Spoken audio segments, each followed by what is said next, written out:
aqui para mais um Fenômeno UFO na TV Mundo Maior.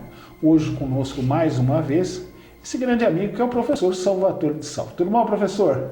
Tudo bom. Então, muito obrigado pelo convite de novo. Ficamos felizes de o senhor estar aqui conosco mais uma vez. Obrigado. Semana passada nós abordamos o conhecimento ufológico em relação ao conhecimento científico nosso. Hoje eu gostaria de partir para um outro assunto. Falar de civilizações antigas. Existem fatos, Salvatore, né, que nem pegadas fossilizadas com 350 milhões de anos, né, de botas. Aí eu fico naquela pergunta, será que os primatas usavam botas? Eu acho meio difícil. Indica a presença de alguém aqui, talvez não originário do planeta, mas não é isso que eu gostaria de entrar, Salvatore. Nós sabemos que existe uma influência externa ao planeta desde sua origem. Agora, nós temos civilizações do passado nosso que foram notáveis, né? A Suméria, a egípcia, né? A persa, nós tivemos diversas civilizações.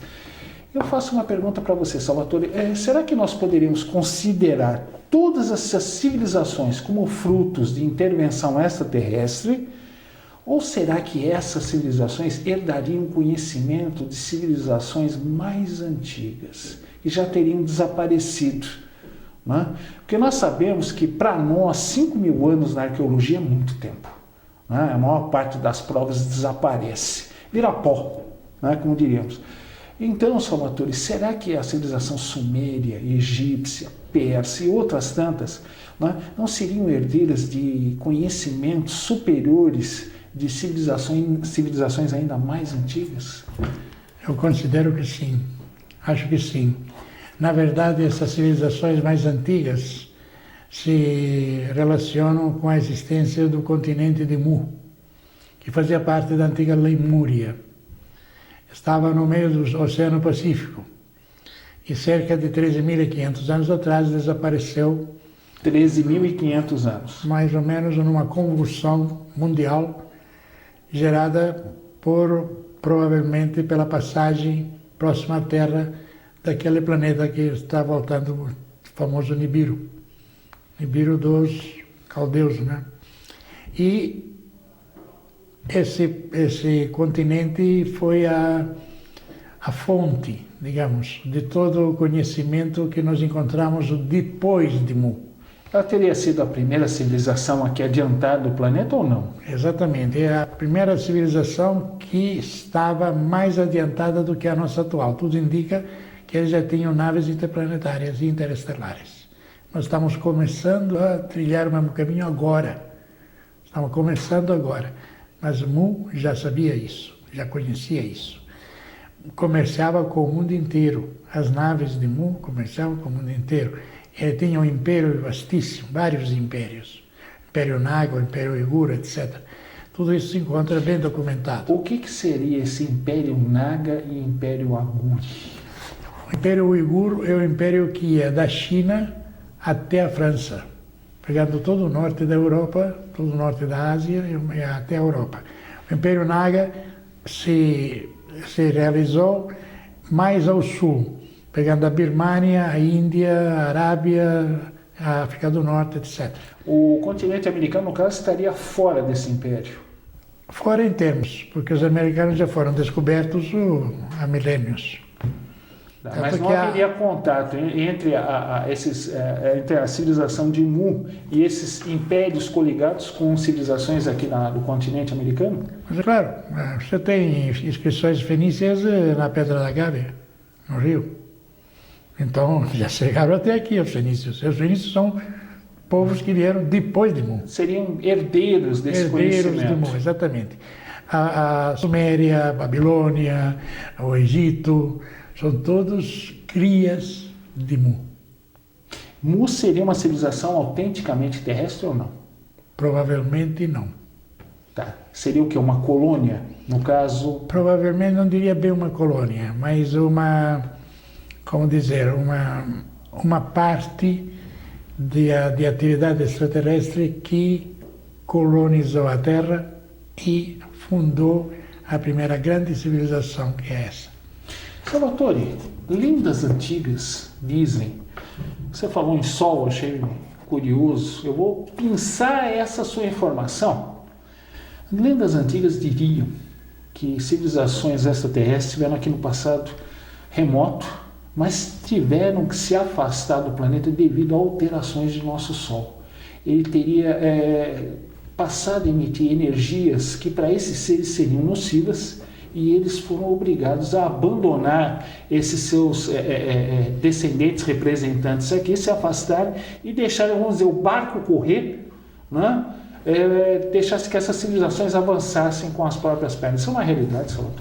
Eu acho que sim, você encontra isso nas obras do Zecharia Sitchin, que é um historiógrafo que fala sobre essas civilizações antigas. Ela ainda consegue traduzir os caracteres cuneiformes da Babilônia, de Nínive e assim por diante.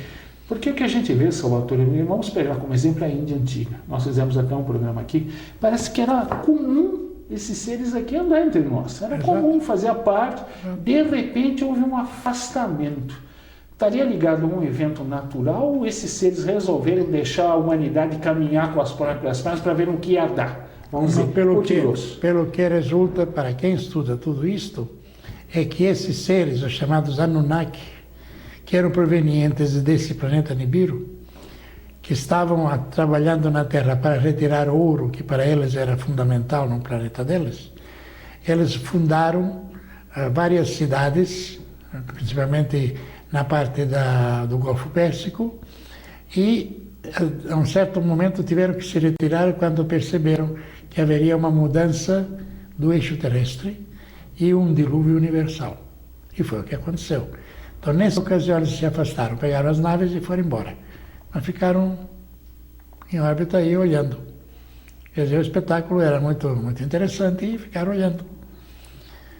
Quem se estrepou foram os humanos, que nessa ocasião já tinham sido modificados de seres absolutamente selvagens para seres semiconscientes. Aí vem a pergunta, mudados como? Geneticamente? Geneticamente. Ao cérebro humano, quer dizer, o cérebro animal, que é a parte traseira do cérebro, foi adicionado o cérebro racional, que é o nosso atual. Aquele animal que era praticamente um selvagem se tornou um ser consciente de si. Salvatore, eu estou gostando da linha que nós estamos seguindo, mas nós vamos continuar logo depois do nosso primeiro intervalo. Voltamos já com o fenômeno UFO, professor Salvatore de Sá. Até já.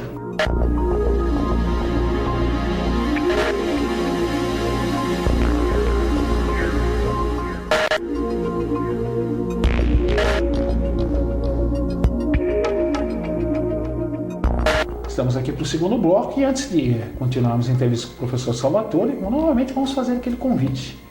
Clube Amigos da Boa Nova. Conheça essa iniciativa que tanto nos tem ajudado, através de uma pequena mensalidade. Você nos ajuda a melhorar cada vez mais a programação da TV Mundo Maior, da Rede Boa Nova de Rádio. Conheça essa iniciativa e em troca você terá descontos em eventos, em livros, eventos exclusivos, uma série de benefícios. Você nos ajuda e tem surpresas também. Clube Amigos da Boa Nova, 0800 12 18 38, você entra em contato que as simpáticas moças do Clube Amigos da Boa Nova vão lhe dar todas as informações. Conheça, felice. Salvatore, nós estamos falando de mudança genética, né? Muitos falam que a Terra é um grande laboratório onde seres avançados teriam, né, iniciado uma espécie, né, ou desenvolvido uma espécie. Você acredita nessa teoria? Sim, está claro. Está muito claro que isso aconteceu. E foi por exatamente desenvolver alguém que pudesse ajudar os Anunnaki a fazer o trabalho que eles já estavam se recusando a fazer. Então foi utilizado um ser selvagem do nosso planeta, ao qual se adicionou racionalidade, e esse tal se transformou num ser escravo que trabalhava para os Anunnaki. Os primeiros humanos fizeram isso. Salvatore, uma pergunta algo simplista. Anunnakis, positivos para a humanidade ou negativos ou indiferentes? Depende do ponto de vista. Eu acredito que foram positivos, porque nos tornaram o que somos. Nós éramos apenas animais. Hoje somos animais racionais. Espero, pelo menos. Estamos tentando. Estamos tentando. Porque muitas vezes somos totalmente irracionais. Mas também um jornal. Mas, pelo menos, alguma coisa eles fizeram nesse sentido. Portanto, só por isso já é positivo. Salvatore, experimentos genéticos Anunnaki humanos, exclusivo ou outros também fizeram seus experimentos genéticos aqui? Pelos nossos estudos, só os Anunnaki fizeram isso. Porque tem raças, Salvatore, que nos visitam. São seres chamam de nórdicos. São muito parecidos com o ser humano. Também, o que parece, estariam envolvidos nesse tipo de trabalho com a humanidade, uma melhora genética. Então, eu pergunto para você, esse trabalho seria atual? Continua. Ou data daquela época? Não, continua ainda, só que em outro nível. Com outros seres? Ou com os próprios seres humanos ou com outros seres? Não, com outros seres extraterrestres? Não, com outros seres extraterrestres, não com os Anunnakis. Já com outros agora? Outros. Tá. Você tem, por exemplo, tudo aquilo que acontece na área 51, perto de Las Vegas, onde temos 25.000 ETs trabalhando debaixo da terra, junto com os cientistas humanos e modificando, fazendo experiências genéticas com várias criaturas. Salvatore, aí eu não posso deixar de furtar um assunto, né? Chupacabra, animal extraterrestre de outra dimensão que chega até aqui, ou ele é fruto desses experimentos genéticos que são feitos pelo mundo afora aí, que não são divulgados? É muito provavelmente fruto disso. Algum dos experimentos que não deu certo ou que está sendo experimentado como é que esse ser se defende num ambiente como o terrestre. Defende no sentido de sobreviver. Em tese, para que desenvolver uma entidade desse tipo? Às vezes por erro. Acontece um erro e se tenta ver o que acontece com este. Esta é uma das características da ciência. A ciência experimenta. Então, um ser como este, por exemplo, diferente, capaz de voar, capaz de matar, etc., etc., mas é um ser a ser estudado, para ver se depois pode ser modificado, pode ser melhorado, assim por diante. Porque falam mesmo da AIDS. A AIDS começou como um experimento biológico que teria saído de controle de algum modo, infectado um animal de laboratório que teve contato com um ser humano e daí se proliferou. Como é que foi a coisa, Salvatore? Já que você tocou nesses experimentos biológicos? Esse experimento da AIDS é a maior fraude que foi montada para a humanidade. Não existe AIDS. Bom, ninguém morre de AIDS. Né? Pois é. Mas o que acontece é que foi modificado um vírus que não foi ainda identificado, mas que esse vírus é capaz de atacar o nosso sistema imunológico. E aí qualquer doença faz a festa, aproveita. Dizem que era com propósito de guerra bacteriológica, é fato? Era a proposta de aniquilar o ser humano negro. O que se pretendia era livrar a África dos negros e os brancos herdariam o continente. Não deu certo. Ainda bem. Seria um crime bárbaro. Mas está em andamento ainda. Bom, Salvatore, continuando na linha de passado, eu acho muito engraçado que El Kahir, em árabe, Cairo, significa Marte. Nós sabemos que existem pirâmides em Marte. Salvatore, há alguma ligação entre a extinta civilização física marciana e a civilização egípcia? Sem dúvida. As pirâmides não existem só em Marte. Aqui na Terra não existem só as 3 pirâmides. Tem um monte de pirâmides no mundo inteiro. Inclusive as últimas foram descobertas, estão perto na Bósnia, lá na Iugoslávia. Está cheio de pirâmide. A maior pirâmide que se encontra no mundo é na China. É bem maior que a grande pirâmide do Egito. A pirâmide branca. De Quéops, que é a maior, né? 138 metros. Estão falando, a egípcia maior é a de Quéops. A Quéops. Dizem Quéops. Quéops foi o maior ladrão da história. Porque não foi ele que construiu a pirâmide. Ele só botou o nome. Botou o nome. Mandou apagar o nome do verdadeiro construtor e colocou o dele. Aí eu pergunto para você, Salvatore, se Marte sofreu uma catástrofe, é o que parece, sofreu, que exterminou aquela civilização, pelo menos no plano físico, né? No extrafísico eu não posso já afirmar, mas no físico... podemos dizer que os egípcios seriam descendentes desses sobreviventes, dessa catástrofe marciana? Eu acredito que são sobreviventes de Mu, que por sua vez era sobrevivente dessa civilização marciana. Deve ter havido muita interferência, muita comunicação entre os dois planetas. Porque eu acho bem curioso, você estava falando de o ser humano, né, um cérebro frontal racional, um corpo animal. Justamente, né, a esfinge simboliza isso. Né? Exatamente. Aliás, toda a nossa mitologia fala de seres meio animal, um centauro, por exemplo. Um minotauro, centauro, seres meio humanos e meio animais. Exatamente. Então nós podemos considerar isso como algo simbólico, indicando a parte animal do ser humano, né, com um princípio de consciência de parte divina. A fase de transição, a passagem do animal para o racional. Salvatore, nós vamos continuar esse papo aqui que está tão bom depois do nosso segundo bloco, do nosso segundo intervalo, voltamos para o nosso último bloco. Voltamos já já.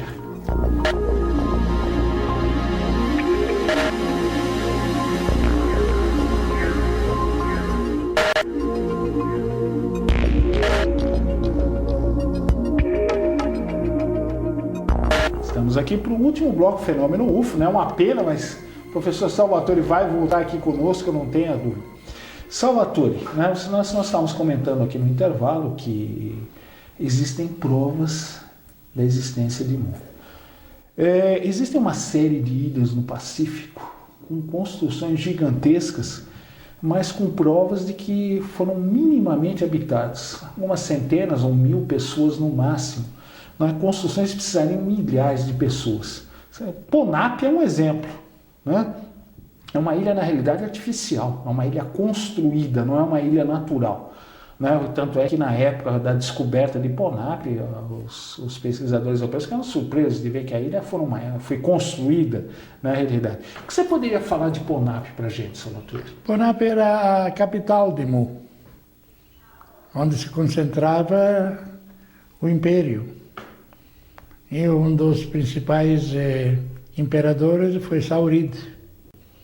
Sauride foi quem fez as grandes obras de engenharia maiores e mais importantes do que Itaipu. Por exemplo, ele é que abriu a garganta da Sabaloca, criando o rio Nilo, que antes não existia, que fez escoar o grande mar interno que estava na atual África do Norte. Onde é que seria o Saara? Acabou desertificando o Saara. Mas ele que fez esta obra, uma obra colossal, para mim totalmente inexplicável, porque, segundo o que nós sabemos, eles não tinham meios de transporte para poder realizar uma obra daquele tamanho. E a tese de rolar pedras em cima de troncos de árvores, Salvatore, porque tudo se usa isso. Né? Eu não sei como é que o pessoal fez isso, por exemplo, em Machu Picchu.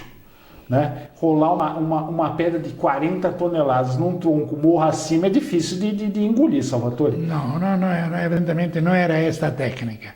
Eles usavam técnicas que nós hoje não conhecemos. Te dou um exemplo. Na pirâmide existem furos feitos pela furadeira dos que trabalhavam na pirâmide, perfeitamente circulares, mostrando o avanço a cada giro da broca, e esta broca avançava 50 vezes mais do que as nossas brocas atuais de aço rápido coberto por diamante. Então, que ferramenta era esta? É curioso, né? Eu não lembro se é na pirâmide de Quéops, tem uma passagem ali, você vê claramente dois homens com cabeça de ibis, né? De aves segurando lâmpadas elétricas. Sim, exatamente.